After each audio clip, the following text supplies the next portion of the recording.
I still hate it. I'll never embrace it. I don't think it's basketball. I think it's like kind of like a circus sort of thing.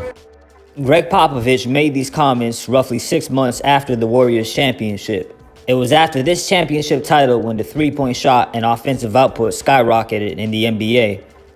Let's look at the 2009-2010 season, Steph Curry's rookie year in the NBA. As you see based on this picture, he wasn't in the top 5 for three-pointers made. And as you see in seasons just after this, basically the best three-point shooters averaged just about 2 three-pointers a game, maybe a little bit more. Again, 2010-2011 season, Steph Curry's second year, he still wasn't in the top 5, and in fact, his own teammate, Darrell Wright, led the NBA in three-pointers made. The season after that, 2011-2012, it's the same thing, just about 2 three-pointers made, above 2. 2012-2013, this is the first year we see Steph Curry not only make the top 5 for three-pointers made, but he leads the NBA in three-pointers made. Same thing for 2013-2014 season. Now, we're going to approach the season where the Golden State Warriors finally won their championship, which is 2014-2015, where he led the league once again, and Klay Thompson is there, and now you see three-pointers are going up a little bit more. Now, this is where things really changed, and the whole league really went into a whole new offensive style of play, because going into 2015 and 16, now they are NBA champions, and you see Steph Curry averaging 5 three-pointers made. Remember, in the previous screens, people were barely averaging just above 2. 2016-2017, this is also a very interesting season, because this is the last season where if you were to round up, the top defensive team held somebody under 100 points a game per season. And we have the Houston Rockets, who are just under the Golden State Warriors for the most points a game. Steve Kerr was GM of the Phoenix Suns for a year when Mike D'Antoni was the head coach. For those who may not know, in this era, Mike D'Antoni used what at the time was an unconventional style of offense: small ball, faster pace, and three-pointers.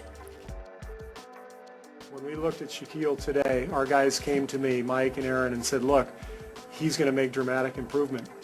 I do find it kind of funny. Well, first I find it funny we can't win without a big man. Once we get a big man, now we can't win with a big man. So this was the article that was published in 2018. It highlighted direct quotes that had Steve Kerr and his players giving a lot of credit to Mike D'Antoni for the style that they ended up popularizing.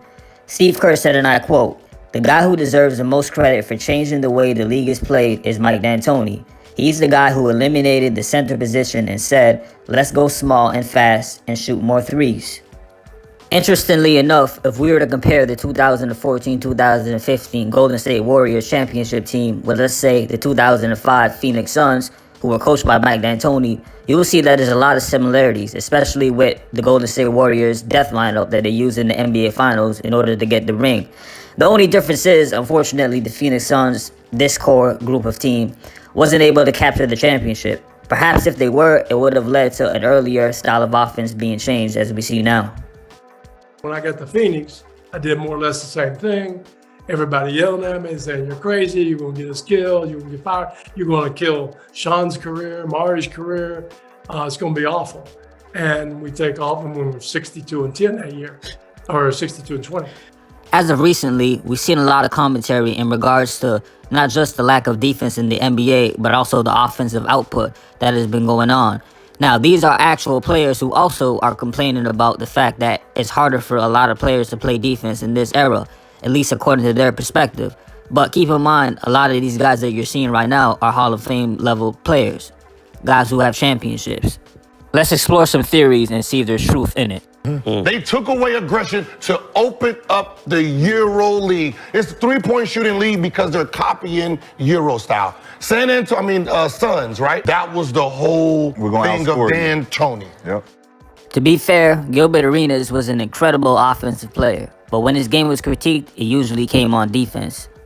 However, in just a bit, I want to focus on this point about the NBA purposely becoming less physical. It ties in with sentiments Adam Silver made in the past regarding Steph Curry. But before that, here's a clip from one of the greatest three-point shooters admitting how much the shot has changed the whole game offensively.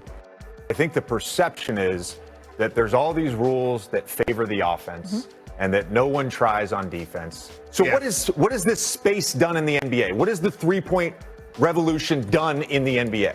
To summarize, JJ argued the evolution of the three-point shot created more space for paint scoring and easy baskets near the rim, resulting in higher offense. Basically, more spacing is the perspective of JJ, as opposed to just rules or officiating that protect offensive players. This was the philosophy with Dwight Howard in his prime Magic years. He was surrounded by shooters like JJ to give more room for him in the paint as a traditional center.